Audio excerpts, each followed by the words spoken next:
China doesn't have any of that. None of it. There's no significant Chinese bond market. They don't have the infrastructure of banks and dealers I described. They don't have the physical infrastructure. And most of all, they don't have a rule of law. You can't trust the Chinese as far as you can throw them. I was a facilitator and then a participant in the first ever financial war game ever conducted by the Pentagon. We did this at a top secret location called the Warfare Analysis Laboratory. One of the things we did there, I was on the China team. I wanted to make it realistic. So I said, let's lie, cheat, and steal, because that's what Wall Street does, and that's a more realistic game. So I recruited a friend of mine who's fluent in Russian to be on the Russian team, and I had dinner with him before we went down to the laboratory. And I said, look, here's the plan. I'm going to persuade my China team colleagues to basically announce a new gold standard. And we've accumulated enough gold, and we're going to say for now on our currency is backed by gold. We're going to put the gold in Switzerland to keep everybody happy. We're going to issue notes from a bank created in London under English laws to keep everybody happy. Here's the thing. We're going to say from now on, if you want our exports, you have to pay for us in this new currency. We're not taking dollars anymore. And furthermore, if you want some of this new currency, you can deposit your gold in Switzerland and the bank will issue you some currency, so you're in the system. Or you can trade with us and run a surplus, and then we'll pay you in the currency and you can use that to buy our stuff. Or we'll give you loans. But one way or another, we're done with the dollar. And obviously this is very forward leaning, but the whole idea of a war game is to help the Pentagon think 5 or 10 years ahead. So the first thing that happened when you go to your embassy, your conclave, you come out and you stand up at the podium, you announce your plans, and then everybody reacts and is discussed, et cetera. The first thing that happened is there was a group. So you had the red team, the yellow team, the blue team, as the case may be, and they're all different countries or areas. But there's a white team, which are the referees. They decide what you did. And the first thing they did when we announced the gold move, they ruled it as an illegal move. They said, no, that's not in any of our scenarios. You can't do that. And I stood up, and about 100 people in the room, there were 3-star generals, CIA, FBI, I said, wait a minute. I said, this is a war. There are no illegal moves in a war. The whole idea is to be out of the box or live in a world where there are no boxes. That's what we're doing here. So they agreed. They said, okay, we think it's a really dumb idea, but we'll let you do it. Well, over the course of 2 days, it accelerated and gathered momentum. At the end of it, Russia got PowerPoints. Okay, so this was 2009. Within 10 years, so what facts happened? Within 10 years, Russia tripled its gold reserves. Last week, the dollar value of Russia's gold exceeded the dollar value of its treasury securities. They have 20% of their reserves in gold, and the value of their gold is more than the value of the U.S. Treasury securities. They're dumping treasuries, buying gold. Exactly what we warned the Pentagon about 10 years ago. And here it is, and China has more than tripled its reserves. So we're not there yet, but we're moving to some kind of gold-backed world. But the point is, that was all in the war game. That's all in the book. And I made one other point. I said, currency wars don't happen all the time. They might only happen twice in a century. But when they happen, they can last for 10 or 15 years. That's how long it takes to sort out. What you describe about the Chinese money supply is absolutely correct. People in the United States complain, the Federal Reserve has printed $4 trillion in the past year. And they have printed $4 trillion in the last year. They're taking the Fed balance sheet from about 3.5 trillion to 7.5 trillion. So yeah, we printed $4 trillion in the past year. Didn't do any good, won't do any good, but we did it. But the Chinese money supply is even larger and growing faster. Now, I don't want to get into the weeds on China's internal monetary policy. I could, except to say that they're grossly overleveraged. The economy is investment-driven, not consumption-driven. They're about 45% investment. The U.S. is about 25% investment, so that gives you some idea of how investment is to the Chinese, which is actually okay if you're investing in productive assets that pay the way. They're not. They're wasting the money. I've been to China many times, been going back and forth there for 35 years. I've been out in the countryside. I don't just stick to the hotel lobby in Beijing. I got mud on my boots visiting these ghost cities. And so each ghost city, there are a bunch of them, actually seven. Imagine building 7 cities. That's what I saw. And so they got 1 or 2 skyscrapers, and they got mixed use, and they got retail shopping, a country club, a hotel, a golf course, a pond, highway stops, airport, etc. And it's all empty. I mean, this is all empty. Shiny new construction, some of it's still under construction, all empty. So I said to the communists, I said, what are you guys doing here? I mean, nobody's here. So, oh, don't worry. People will be coming from the countryside. They will be populating these cities. And I said, when? I said, no one's coming. And besides that, you've already drained the countryside. That already happened. But I said, you cannot mothball a building. It's not like some old clothes. I mean, the way a building maintains itself, it gets occupied and there's maintenance and people fix it and all that. I used to travel a lot in Central Africa in the early 80s. It was Zaire at the time. Today it's the Congo. I was in Kinshasa, but it was right after the 70s commodities boom. And they took the money, of course they wasted it, and they built these skyscrapers in Kinshasa, which is like a swampy, scary, funky, city. But there's a skyscraper, but the windows are falling out and there were rust stains running down the side and the elevators were broken. So it might have looked nice the day they built it, but it was never really used. And now it was literally, when I was there, it wasn't that much later after they built it, it was falling apart. So that's going to happen in China. My point being, if you apply, generally accepted accounting principles to their investment account, you would write it off the day they open the building because nobody's there. It's not worth anything. So they're wasting the money. They're over leveraged. They're overprinted. However, none of that has anything to do with the status of the Chinese yuan as a global reserve currency. The yuan is not a reserve currency. It will not be probably in my lifetime, maybe never.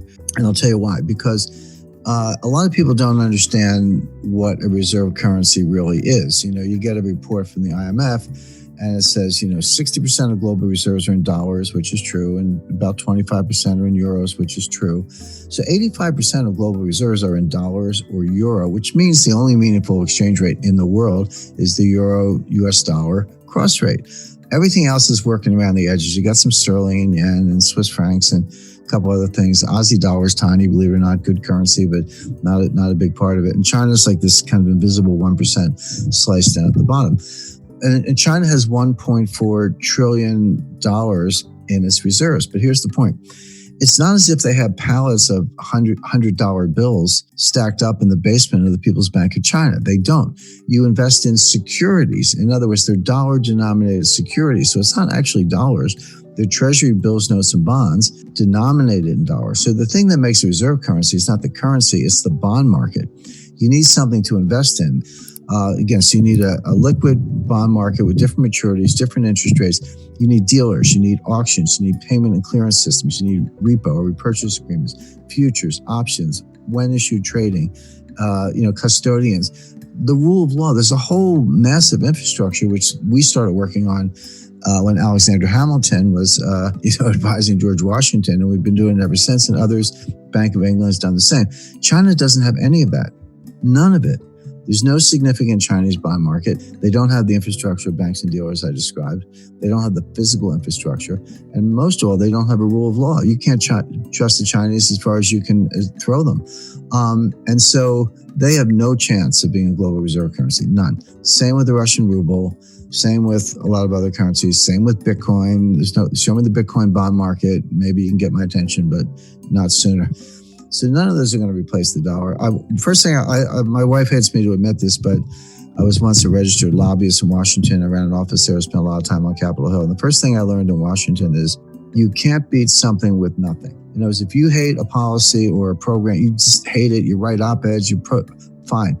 You're not going to change it unless you bring something to replace it. So for all the criticisms of the dollar, and there are plenty of them, you're not going to dethrone the dollar as the leading global reserve currency unless you can show me what you're going to replace it with. And there's one and only one contender in the world today, which is gold. So that's a whole other conversation. I'm not saying we're going to be on a gold standard tomorrow. As far as China's concerned, yeah, China's a house of cards. It's going to collapse. It's going to be ugly. Hard to say when, but probably sooner than later. And they know it. And they're not going to be a global reserve currency. So we can put China to one side, but yeah, China's a house of cards. Now, getting it back to the United States, the first point, let's talk about stimulus first. So yeah, the Fed printed $4 trillion. Congress, we had $1 trillion, what are called baseline budget deficits going into the pandemic. So with no pandemic, we were going to have $1 trillion deficit in 2020 and 2021. Now, Congress put $3 trillion on top of that with rescue and bailout programs last March, April, and May. That was the CARES program, payroll protection plan, aid to hospitals, extended unemployment benefits, higher unemployment benefits, etc. I'm not saying any of those things were bad. It was needed to keep things from getting a lot worse. But we put $3 trillion on top of this. So there's $4 trillion for fiscal 2020. They just did $1 trillion last week in the kind of final days of the Trump administration. So that's $5 trillion. And Biden has announced his plan. He's going to have a $2 trillion rescue bailout, so-called stimulus plan now. So that's $7 trillion plus the $1 trillion baseline for fiscal 2021. So there's $8 trillion in deficit spending in 2 fiscal years, $4 trillion of money printing by the Fed. Now, those are the numbers. That's not projections. That's baked in the pie. Just don't call it stimulus. It will have no stimulative effect. Does it, again, as I say, keep the lights on? Yes. Would some people keep their jobs last spring because their employer got payroll protection plans? Yes. Did other people benefit from increased unemployment benefits? Yes. Was a lot of that necessary because things were in such bad shape? Yes. So I'm not arguing that side of it, but it does not stimulate. It's not going to get us out of the depression. Let me be very specific as to why, because I don't make claims without backing it up. On the money supply, you can print all the money you want, but Milton Friedman was wrong, the monetarists are wrong, the Austrian school is wrong. Money printing does not cause inflation. What causes inflation is something called velocity, which is the turnover of money. The money has to be lent and spent. Banks have to be lenders. People and businesses have to be borrowers. You have to be spending it, get it in circulation, in other words, in order to potentially to have some inflation. And that's the technical name for that is velocity. Velocity is dropping, sinking like a stone. By the way, it's been dropping since 1998. It dropped faster in the 2008 crisis. It's dropping faster today, but the trend has been very steeply down for the last 22 years. And so, nominal GDP, so the dollar value of all goods and services, leaving aside inflation, that's what we mean by nominal value. Nominal value of gross domestic product is money supply times velocity. How much money is there and how much does it turn over? Multiply one by the other, and that's your nominal GDP. And I remind people that $7 trillion times zero is zero, meaning you can print the $7 trillion, but if you don't have any velocity, you don't have an economy. And so you can understand monetary policy is a desperate race between increasing money supply and declining velocity. One offsets the other so that you barely keep nominal GDP where it is. In fact, it's going to go down about 6 or 7%. We're not getting back to 2019 levels of output. If you take 2019 as your baseline, we're not getting back to 2019 levels till 2023 at the earliest. We're not getting back to 2019 levels of job creation, the number of people who have jobs, until 2025 at the earliest. That's why I call it a depression, not a recession. Now flip over to fiscal policies. Like, hey, they're sending everybody $2,000 checks, and they are. The people are going to get those checks. And so the Wall Street, which usually gets things wrong. That's the first thing you got to know about Wall Street, because they don't really care about you. They care about rap fees and how they make money. So they're saying, all right, they're going to send out the $2,000 checks, and people are going to get those checks, and they're going to run right out. And they're going to buy a car, a refrigerator, paint the kitchen, whatever it may be. No, the first two things are true. They're going to spend the money, and they're going to borrow the money. And they're going to send people the checks. But when people get the checks, they're not spending it. What they're doing, they're saving it. They're either paying down debt, which is equivalent to savings, or they're putting the money in the bank, which is savings. So certainly, if you lost your job, you're not going to take your friends out to dinner. You're going to throw the money in the bank or pay the rent. But even if you didn't lose your job, you look around, like maybe your spouse lost his job. Maybe your neighbor lost his job. Maybe you think you're next, like you have a job, but you're worried you're going to get fired next week. So you save it. And the name for that, economists call that precautionary savings, or, plain English, it's saving for a rainy day, except it's raining everywhere. So they are going to send the checks out, but people aren't going to spend it. And that's the reason you're not going to get the stimulative effect, but you are going to increase the deficit, which gets back to this debt to GDP ratio. So take the total debt divided by GDP. That's some ratio.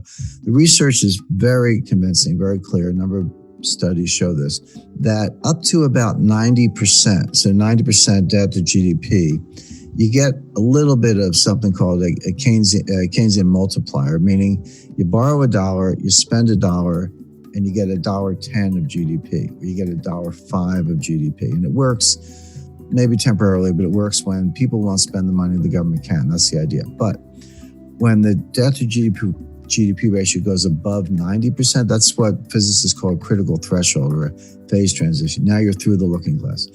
Now the Keynesian multiplier drops below 1, meaning you borrow $1, you spend $1, but you only get 90 cents of GDP. But meanwhile, the debt went up $1. So what's happening to the debt to GDP ratio? This is going up dollar for dollar, but this is going up 90 cents on the dollar. So the ratio is getting worse. Guess what the US debt to GDP ratio is today? The answer is it's about 135%. So we're way past that 90% threshold. And by the way, who's in that club? I can tell you, Lebanon, Greece, and Italy. So there's your lunch table for four, the four super debtors league. And it just gets worse. And that ratio past 90% is a headwind to growth because people look at it and are like, hey, I don't have a PhD in economics, but I just don't like what I see. And people understand correctly, and this is the behavioral adaptation that policymakers in Wall Street do not understand. But the behavioral adaptations, people look at it and say, I don't know how this is going to end, but it's going to end. We're either going to have a default, or we're going to have something like hyperinflation to make the debt go away, or they're going to raise my taxes. Not sure which, maybe all of the above, but I have to save more money to meet my lifetime goals in the face of some bad outcome that's going to come out of this. That's the real world behavior, and economists know very little about the real world. So the point is, increasing the money supply doesn't work because velocity is declining. Increasing deficits doesn't work because people are saving, not spending, and they're preparing for worse outcomes. So neither one of these, you can call it money printing or spending, but don't call it stimulus because it doesn't stimulate. We're not getting out of this. And that's why I call my book The New Great Depression.